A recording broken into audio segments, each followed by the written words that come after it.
মানে এই ষড়যন্ত্র তত্ত্ব না খুঁজে আমরা এখান থেকে এখানে আমরা কেন হেরে গেলাম, আমরা কেন মানে ভোটারদের মন জয় করতে পারলাম না, এই গবেষণা করাটা জরুরি কিনা।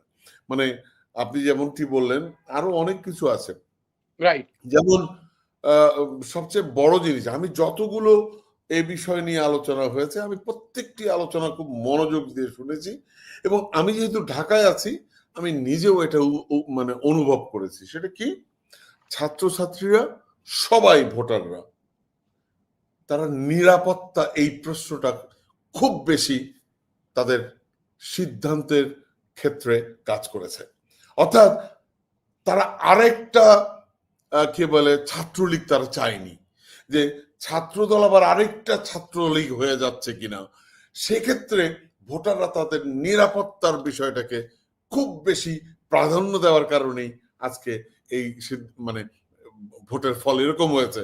এটাই বাস্তবতা এবং এটাই সত্য কথা। এখন প্রশ্ন হচ্ছে এই এর পাশাপাশি আরো অনেক কিছু কম্পোনেন্ট থাকতে পারে, এটা বের করাটাই আমি মনে করি বুদ্ধিমত্তার কাজ। ওই দোষারোপের রাজনীতি থেকে বেরোতে হবে আমাদের।